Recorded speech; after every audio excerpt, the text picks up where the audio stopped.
Hello and welcome to the True North Show. I'm your host, Megan North, and I would like to thank our sponsors of the show, Quantum Awakening, Beth Lewis, Anne C. Clark, and our lovely guest who paid to be featured on this episode. Today, I am joined by a beautiful woman who was introduced to me by a previous guest, and as soon as we started talking, I knew I had made a very, very special connection. Vicki Beames is a mindset and personal development coach, certified emotion code energy healer, and author. She's happily married and has 4 adult children from her first marriage. She is empowered, driven, and passionate about personal growth and awareness, and loves helping others to step into their greatness and transform not only their own lives, but the lives of their family and friends, creating a ripple effect, reaching far and wide. She is committed to helping women find peace and beauty in life, free of guilt, shame, and regret, through the power of self-love, forgiveness, and gratitude. Vicki is a huge advocate of creating awareness around the toxic syndrome, parental alienation, and has a deep desire to help parents, especially women who have suffered because of this silent epidemic. Welcome to the show, Vicki. I'm really looking forward to our conversation today. Thank you. It's so lovely to be welcoming you and having you here. So we touched on the parental alienation silent epidemic that you speak about. So can you share a little bit about that?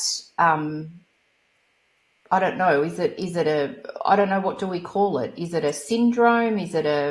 I'm not sure. What do we call it? Yeah, it is. It's a syndrome. And excuse me, I didn't know anything about parental alienation and how it was consuming my life, and it was within my life until I had somebody ask me, had I heard of parental alienation? And basically what it is, and I actually have it written in my book because I followed 2 doctors, psychologists or psychiatrists, who in America who were specifically working with children from parental alienation and trying to bring awareness around this subject, because it is silent, because it's not spoken about. Children don't understand what's happening to them. Parents often don't realize before it's too late. And the way that these 2 doctors, Alan Blotke and William Burnett, they're both MDs in America, and what they wrote about it was that parental alienation in a child is on a par with physical and sexual abuse, and it's a silent epidemic, and it's real, definable, and toxic. And they say it is the systematic, relentless, and deliberate manipulation, control, and brainwashing of a child to convince them that the alienated parent is unworthy, uncaring, unloving, and dangerous. And it means that the child or children are forced to choose between one parent and another. So obviously has devastating effects on the children and also the parent, because in my case, the mother, but in a lot of cases, it's also men and fathers as well. And I was divorced. I was living in Ireland for 18 years. I'm from New Zealand. I live home now in New Zealand. And I was married to my children's father, and we had an acrimonious divorce. And before I actually realized what was happening, parental alienation had already started in my life. And with my oldest son, it was immediate and effective. And he stopped speaking to me. Just basically, he took an exit out of my life. And I didn't understand what was happening, because previously we'd had such a great relationship. And this is what happens with so many parents, is suddenly the children just erase them out of their life, sever the relationship, or their behavior changes and they might come over and during their time with the parent and shut themselves in their bedroom, or refuse to have conversations, refuse to eat their food, abusive language, and things start changing, and often, in most cases, the parents have no idea what is happening before it's too late. And then the relationship is often broken down to the point where you just don't know how to go about repairing it. Wow. So that's what happened to me. Right. So I have 3 adult children now who I have no relationship with. Right. And my daughter, I have absolutely no way of communicating with her. I've been erased in every aspect of her life, social media, everything. Right. Right. And when I listen to you explain what it is it sounds like to me also that there's a little bit of gaslighting, a bit similar to gaslighting in that. Absolutely. Okay. Because I could imagine that for you, when it first started happening, you'd be thinking, well, hang on a minute, have I done something? What happened when the last time that we saw each other? Was we didn't have a fight? Or I could imagine that sense of gaslighting would be happening at the same time. Yes, yeah. And it's undermining everything you know, your love, everything you know as a parent. You lose your confidence, you lose your self-worth, you question yourself, you start believing the lies that are being told about you, because it doesn't just affect you and your family and your children. There's a whole regime of people who the narcissist quietly bring into their regime, and they're very good at manipulating and controlling, and going to the school even and telling stories to the school, Right. and to other family members, and a whole,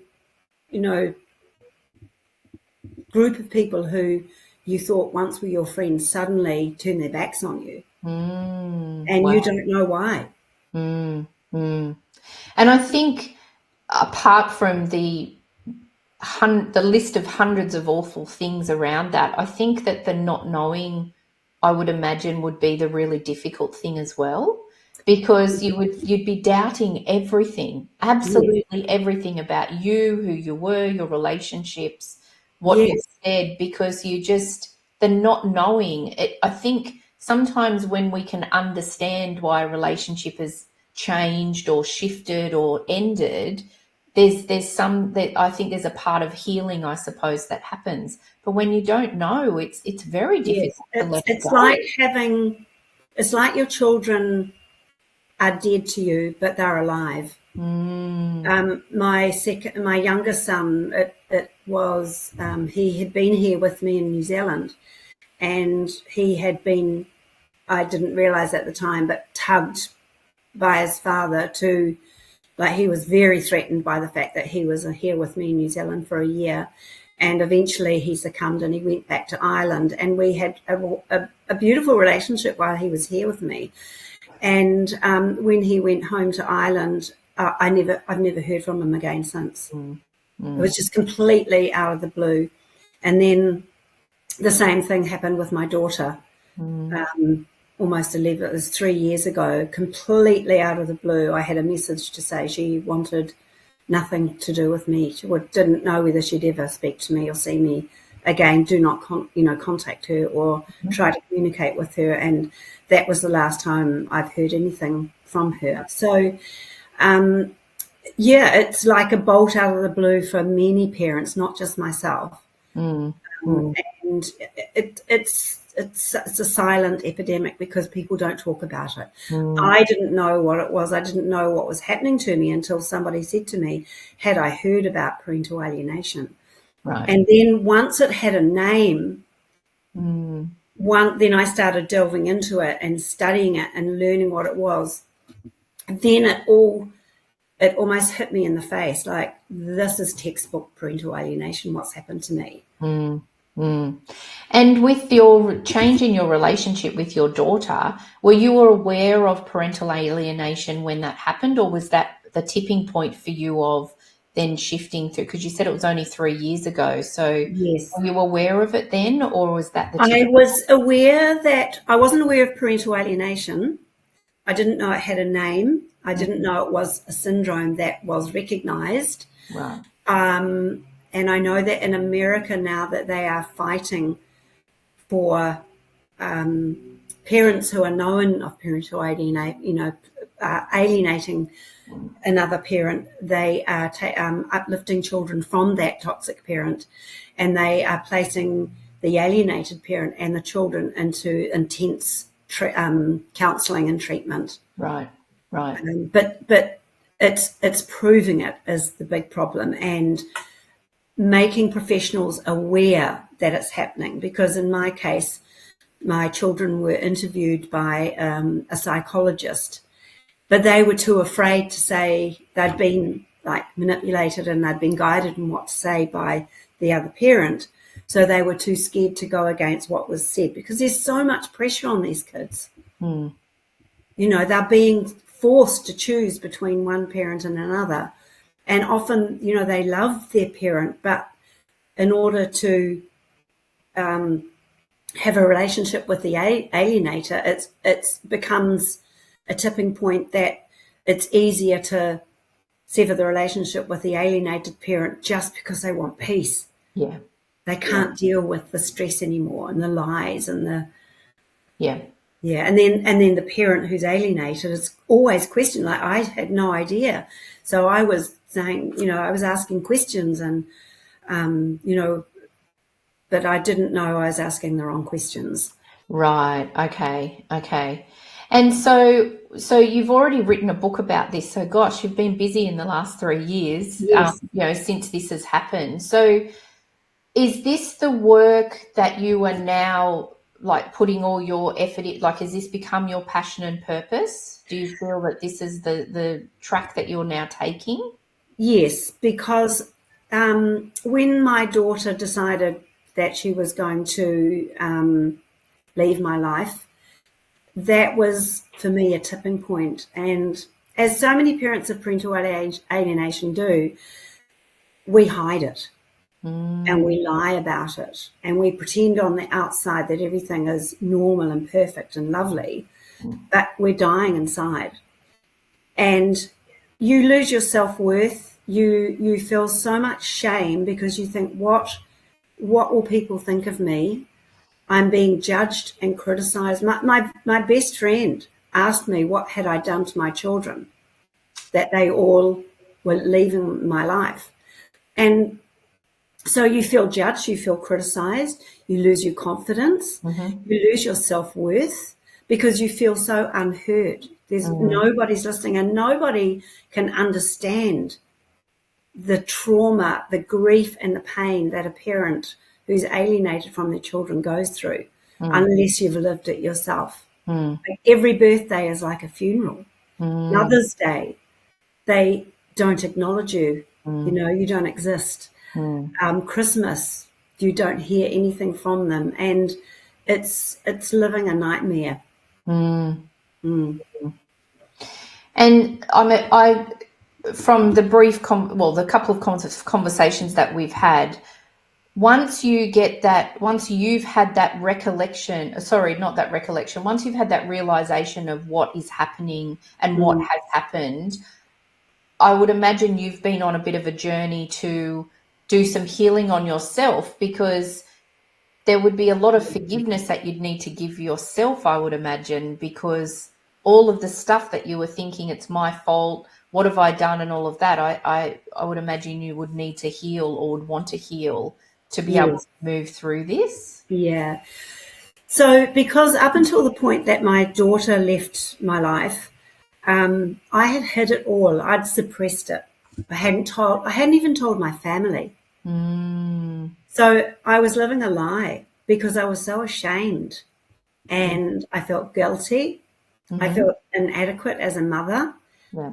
And yet deep down I knew that I had been a really loving caring mother until that point. Mm-hmm. And so when my daughter left me, and I was being interviewed on an event that was taking place, and a woman who had never, there were 8,000 people on that interview, and a woman on there had never been on, am I allowed to say the name of this? Yes, sure. Kathleen Cameron. Mm-hmm. So she's been my mentor and my guide, if you like. And so she had interviewed me on one of her events, and a woman came onto the event and had never been on one before and has never been on one since, as far as I know. And after it, she messaged me and reached out and said, had I heard of parental alienation? And it was at that point that that was the first time I heard of it, and I started looking into it, and it actually broke me because I had to face it for the first time. It still makes me emotional now. Yeah. But in doing that, I opened up about it. I told my family, I told my friends, my colleagues, and the support that I got was incredible. Beautiful. It just absolutely changed my life. And then once I realized that, that's why then I wrote my book. Mm-hmm. And that was part of my healing process. Mm. But I also wanted to bring awareness to parental alienation, because since then, I have people reaching out to me. Every time I post about it on social media, I have somebody reach out to me. There are people out there, parents suffering, and they didn't know, like I didn't know what it was. I didn't know that it had a name. Yeah. And it's so toxic, and it consumes your life. But for me, it was 25 years. It's been 27 years or so that I haven't had a relationship with my oldest son. And then almost 13 years since my youngest son left my life, and 3 years that my daughter has left. And in that time, nobody, you feel so alone. Yeah. Yeah. But I want parents out there who are going through this to know they're not alone. Yeah. They're not alone. They just have to reach out, speak about it, let people know what's happening, what's going on in your life, because then you get so much support. Yeah. Yeah. And when you said that, when you heard about this and understood it, and it almost broke you, I can feel that in what you're saying. It would have, I just felt relief. I felt that feeling of relief of, oh my goodness, it's that start of that journey for you, that you've got that relief, because you can then release all the emotion around it and then start to move on and to heal. Yeah, that was the beginning of my healing process, and I had to face a lot of truths, and I had to really look at myself and admit that, yes, I had made mistakes in my life, and that, but those mistakes that I made didn't define me, and didn't make me a bad parent, and didn't make me somebody that was uncaring, and that, I didn't not love my children. So writing my journal and my book, it was very healing, but also I hope that it will help other parents to heal as well, and give them some tools that they can get through every day. Yeah. Because self-love, I hated myself. I was drinking a lot because I didn't know, I had no other outlet. I didn't even speak to my husband about it. I told nobody. It was all in here. And so drinking just blotted it out.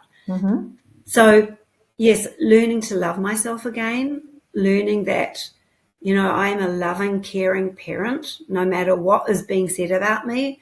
You learn to have confidence. You learn your self-worth. I've changed the identity that I believe about myself now. Like, I know that I'm calm and balanced, and I know that I'm going to be that strong pillar that when my children find out the truth, I will be that person, that beacon, the light for them to come back to, because my love for them has never ever stopped, and the care and how I feel has never ever stopped. A mother or a father, you're bonded with those children through blood, through life, through genetics, and through energy. And so I know that eventually the truth will come out, and I will be there waiting with open arms for them, and no judgment, no criticism, just unconditional love. Yeah, and just start from where you are. Yes, and that's all you can do. Yeah. If we give up on our children, then we're not there for them, because the toxic parent doesn't love that child or those children, because no loving parent will force a child to take sides and to sever a relationship with a parent. Yeah. No parent who really truly loves their child will do that. Yeah. And somebody who is grounded and self-developed and strong in the belief of who they are, they will always, no matter what their feeling is to their ex-spouse or ex-partner, they will always want what is best for the children. Yes. And narcissistic parents don't do that. They want revenge, they want control, they want to manipulate, and they weaponize their children. And that's why bringing awareness to this toxic syndrome is the only way that we can stop it. Yeah, yeah. It would give so many people just a deeper understanding of what's happening at the moment. And again, like you, giving that relief and that release of emotion of, okay, I'm not imagining this. Yes. Yeah. And so how do you work with your clients? What are you doing with your clients in relation to this? Is this something that you're doing every day now? Or I used to think that I wanted to coach. And I studied thinking into results with Bob Proctor, who's now passed, as a client. And then I decided I wanted to be coached, so I studied it as a consultant. Yes. So I'm a certified consultant. But then after writing my book, I decided that maybe coaching wasn't really the way I needed to go. And I felt I was being divinely guided as well, because you do become more spiritual when you learn to love yourself more, and you learn, you start personally developing and growing, and you feel that growth. And I became so much more in touch with my higher power, who I used to always call the universe. I now can call my higher power God, not in a religious sense, but in a spiritual sense. And so now that all led me to healing and to energy healing. It was almost like a bridge of incidents. One thing led to another. And so I studied the emotion code and became certified in that. And now, so my next step is going to be studying and certifying in the body code, which is another level. And so that's where I feel that how I can help people best and parents best is to really let go of all that emotion, because it's a dark place to be. And if you can't get out of that, you've got to let the emotions go. And there are such strong emotions attached to parental alienation. It's just, if you let it consume you, it can destroy your life. And so many parents are taking their own lives because they just can't see a way out. So I see my role is just bringing awareness to it, and then helping other parents heal through energy healing, and through my experience as a personal development and mindset coach, just helping them find a way to weave through all of that shit, if you like, that's going on. And find the light and head towards it. And find their own strength and their power. That's beautiful. And it's a beautiful way to work with clients. It's how I work with my clients too, is that I bring that blend of, sometimes when you're working with people, you need to be a bit strategic and coachy, But then Yes. other times there are things that really you need healing with, and you need to clear and emotionally cleanse before you can move Yes. through to the next part. So it's a beautiful way for you to Yeah. be working with your clients. That's right. And I believe that if I hadn't have done all that personal development work and grown as a person, by the time I reached the point where I found out about parental alienation, I wouldn't have got through it the way that I did. I think healing is key, and really that growth in yourself and finding your true identity and believing in yourself before you start tackling the parental alienation. Yeah. You've Yeah. got to feel strong Yes. in who you are. Yeah. Yeah.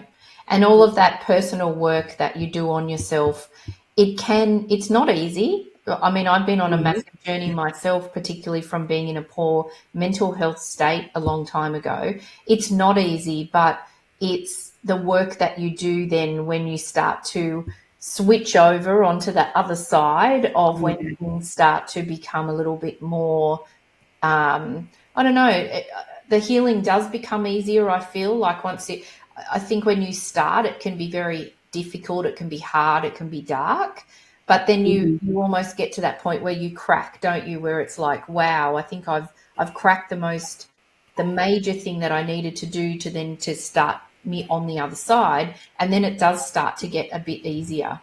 Yeah, I think when you start taking personal responsibility, and it's not easy to face and not easy to do that. I had to really take a real deep look at myself and my own childhood and the beliefs that I'd had instilled into me as a child. Yeah. And I had to really seriously look at those and look at my parenting style when I was a mother, when I did have my children in my life, because I was really repeating habits that I had been taught as a child. Yeah. And so it's looking at those beliefs that you hold, and it's being able to challenge those and being open to change. And it isn't easy, but No. it's so worth it. Yes. It is when you've really got to look in the mirror and you've got to do a lot of work on yourself and forgive yourself. Yeah. That's one of the biggest things, is forgive yourself, because we don't have the tools to Yeah. navigate our way through something like this Yeah. unless we do that inner growth first. Yes, absolutely. And I love that you talk about the forgiveness piece for yourself. I've also found through my journey that some of the belief systems that I had taken on from my parents, I needed to have forgiveness for them as well, Yes, because they were just doing what they needed to do. They were doing what they thought. It's a bit like your mum and the way that you were parented. Your parents are just doing the best that they can. yes, They're usually, the parent isn't being particularly nasty or manipulative or anything like that. They're just doing the best that they can. So yes, I've found through my journey as well is that I've had to forgive some of the belief systems that I've had from whoever I've gotten it from. I've had to forgive them because they weren't doing it to be awful. yeah, That was just who they were. yeah. And it's what they'd been taught as Yeah. well. Yeah. Yeah, Really interesting. yeah. Okay, so we need to just take a short break to hear from our sponsors. But when we come back, I'd really love to talk to you from a mental health aspect, and we'll dive a little bit deeper into that. Sure. Great. Okay, thanks. We'll just hear from our sponsors, and we'll be back in a couple of minutes. Thanks, Vicki.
Welcome back, Vicki.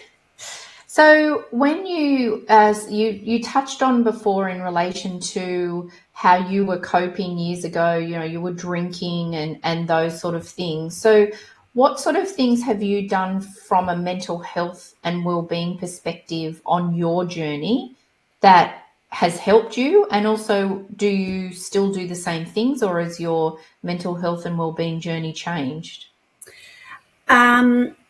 Yeah, I definitely, every single day, I participate in some act of self-love.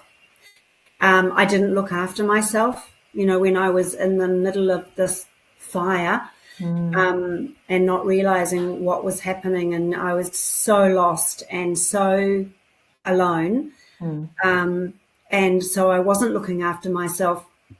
And so now I go to the gym nearly every day. So I really look after my health, and I have always been involved in health and fitness. At one point in my life, I was a personal trainer and fitness instructor. So I really enjoy going to the gym, and I ride a mountain bike.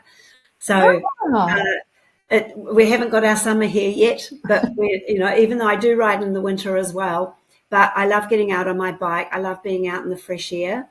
I meditate a lot and visualize, and even to this day, I still visualize, being reunited with my children. I reach out to them energetically because it's the only way that I know how that I can be, I can reach them, because whether or not you believe in energy is everywhere, and it's powerful. And so I do my best to reach out to them and let them know how much I love them. And I read a lot. So I read a lot of books on personal development and anything that's going to inspire me. And I stay in a community of people who really have my best interests at heart, and who keep me empowered, and who motivate me. And Kathleen Cameron from Diamond Academy, who's been an incredible mentor to me.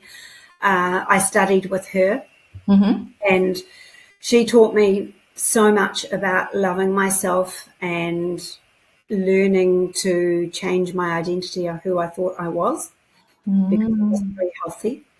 And so I try to get out into nature as much as possible, but I've learned to say no. If I don't feel I want to be, or want to do something, or be with somebody, or participate in something that I don't feel aligned with, I say no, and I don't feel guilty saying no anymore. Yeah. But I also I eliminated people in my life who were negative, and who I realized and didn't know at the time that they were part of the regime, if you like.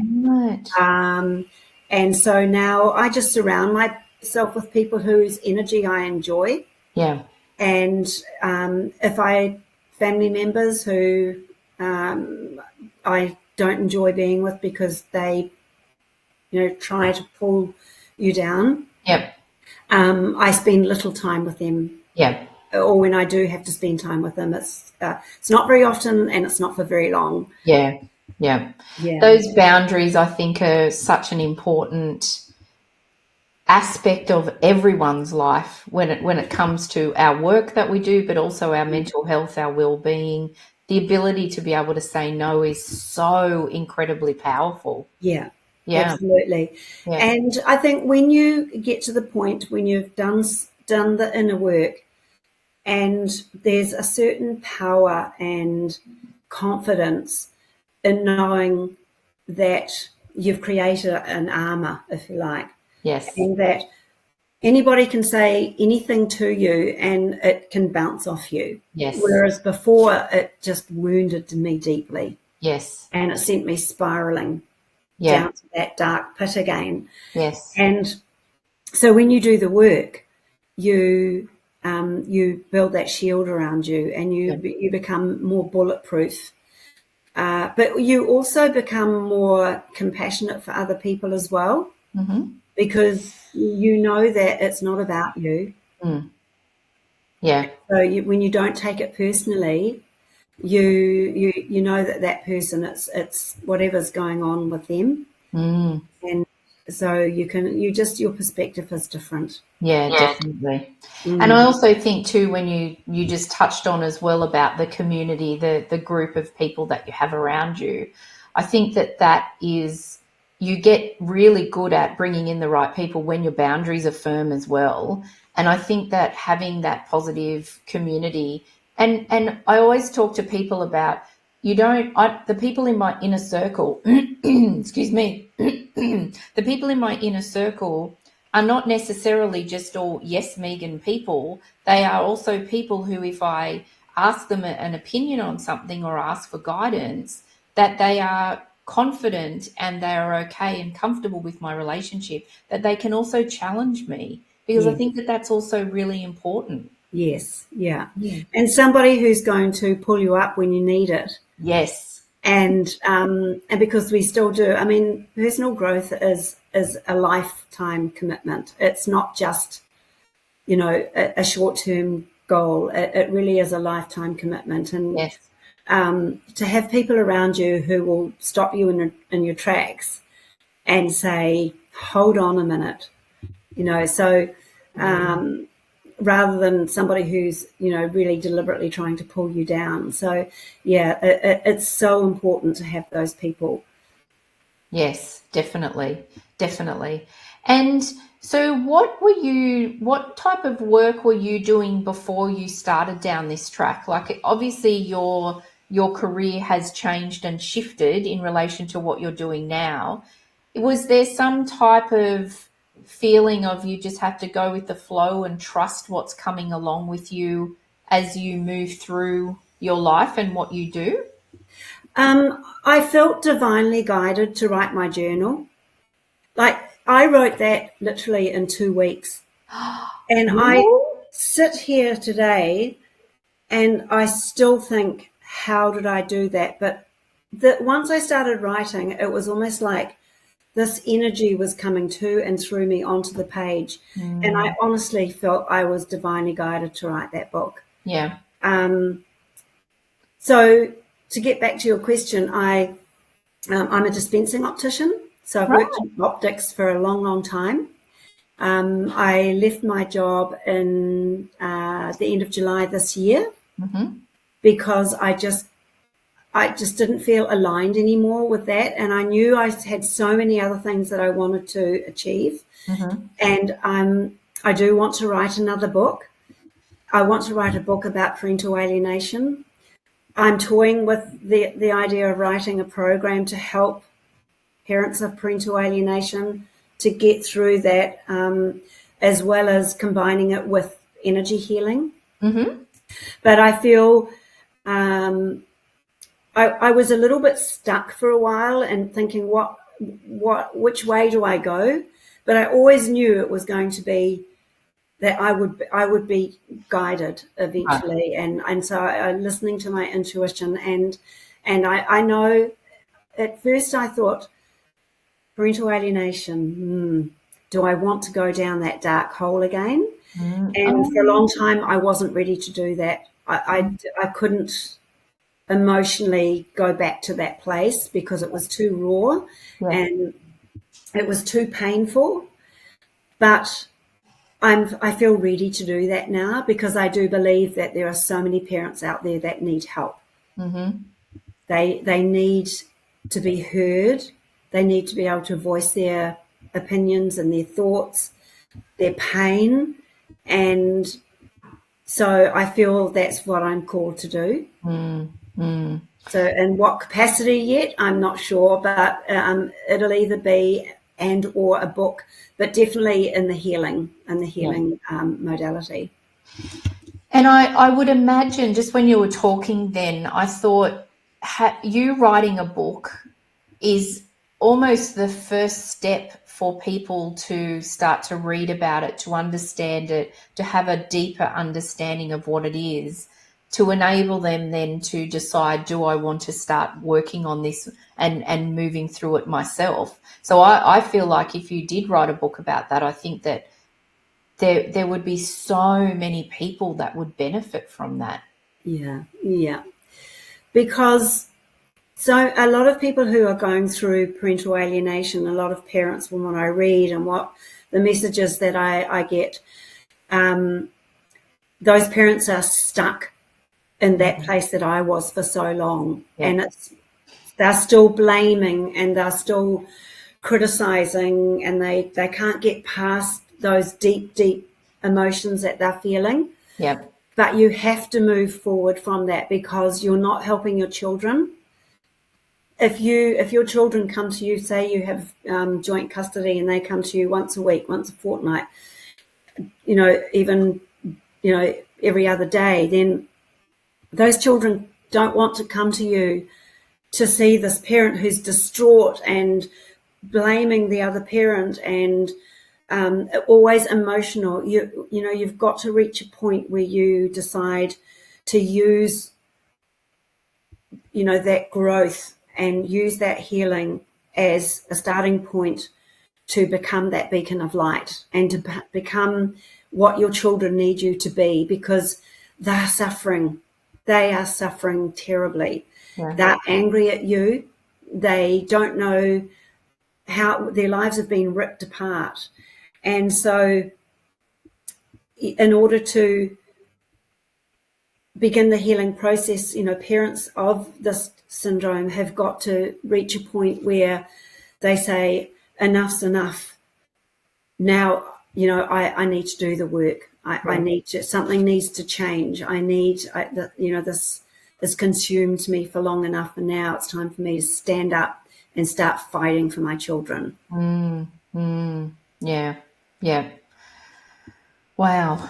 What was it like? What was the process like writing a book? I mean, obviously you said you wrote it in a couple of weeks, but is it a what type of process is it? Is it enjoyable? Is it challenging? Is it all of the above?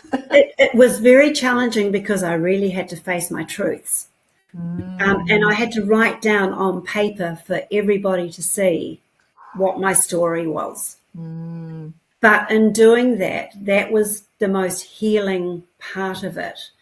And I knew that there were parents out there who needed to hear my story so that they could also heal as well. So it really, it was challenging in that respect. It was deeply, deeply emotional, because I had to go down to that dark place again. And that's why it's called Into the Light, because it's coming from that place where you just cannot see a way out, and your life is just, it's hell.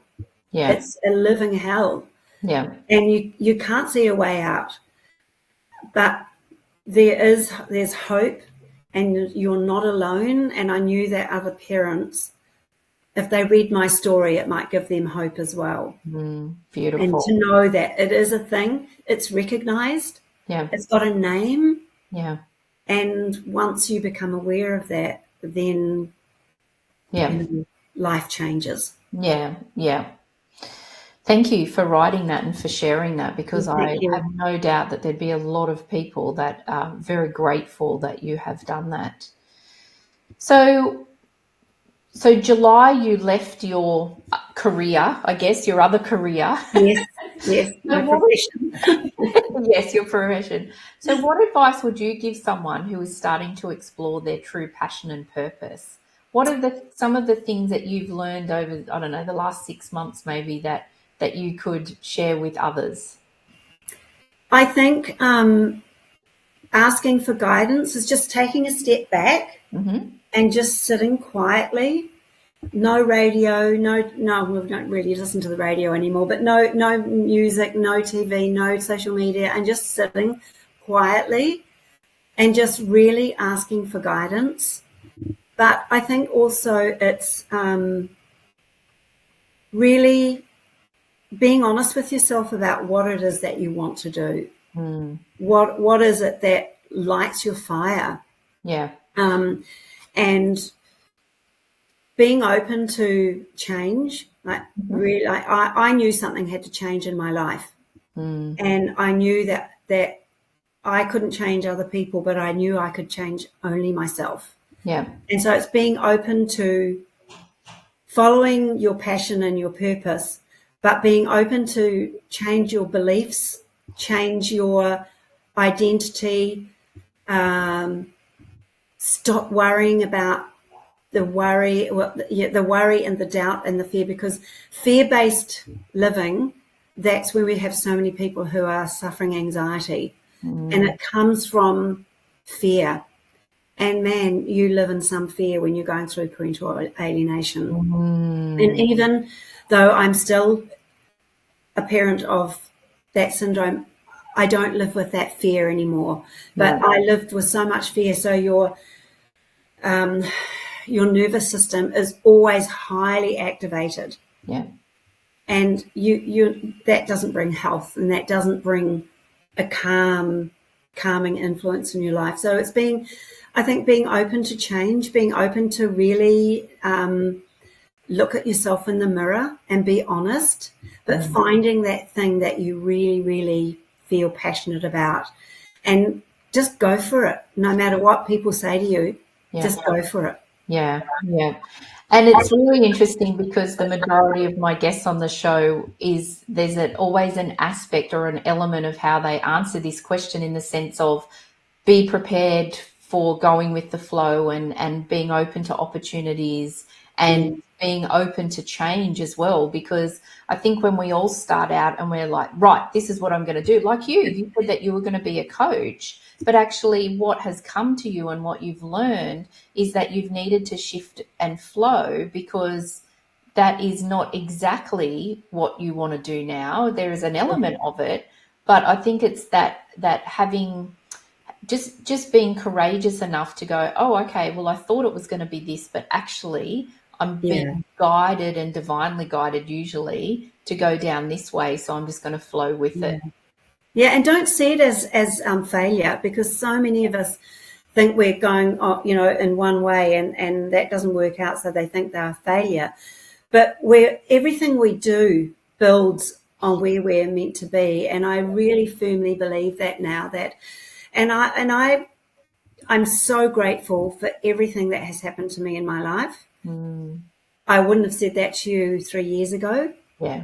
But now that I know that I wouldn't have become the person I am today if I hadn't gone through that trauma and that fire.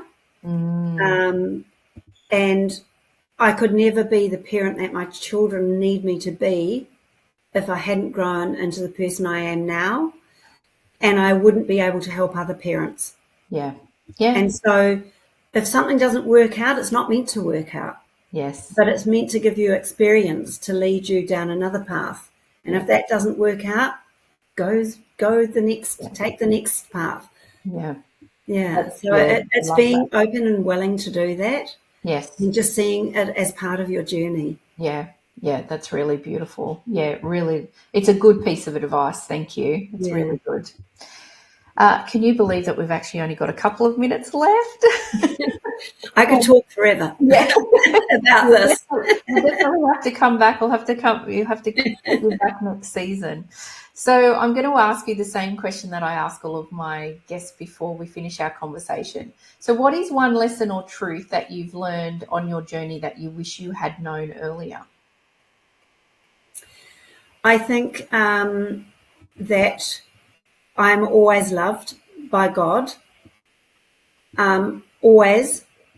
Whether that God to you is the universe, force energy, Buddha, whoever you believe in. So for me, it's the universe. I believe in the universal energy.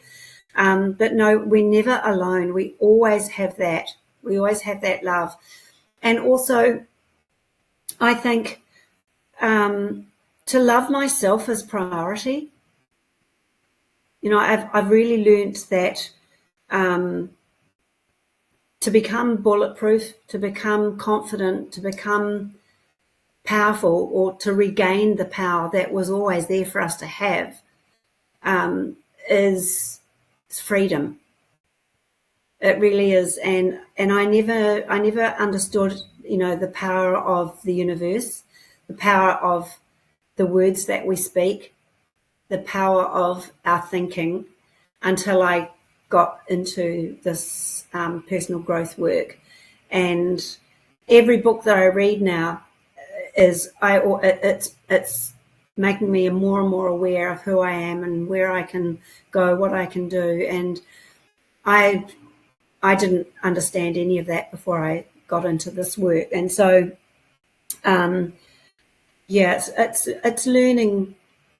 I think learning to forgive yourself for what has happened to you in the past, but also thanking yourself because it got you to where you are today. Your actions, your beliefs, everything you've done in the past has got you to where you are today. Yeah. And as I said before, we don't have the tools to navigate our way through so much of what happens to us in our life. Yes. But once we start on a path of personal growth, it's freedom. Yes. It really is freedom. Yeah, beautiful. Thank you. That's really, really beautiful. Thank you for sharing that. You're welcome. And thank you for joining me today, and also for just talking about parental alienation. I had only learned about it when you and I spoke originally, but I have no doubt, well, I've learned a lot myself, but I also believe that our audience will have learned a lot as well. So I have no doubt that there'll be a lot of people that will be sitting and mulling over this conversation. So hopefully there'll be people that reach out to you as well, because there's a And lot. I hope they feel that they can do that, because we have strength in togetherness, if you like. Yes. And that's where our power comes. Yes. Yeah. Beautiful. Yeah. Thank you, Vicki. Thank you so much. You're very welcome. And I'd also like to thank all of our amazing and dedicated audience, our supporters and sponsors. And I hope that you all have an amazing and wonderful week. And I'll see you all again next week. Thanks again, Vicki.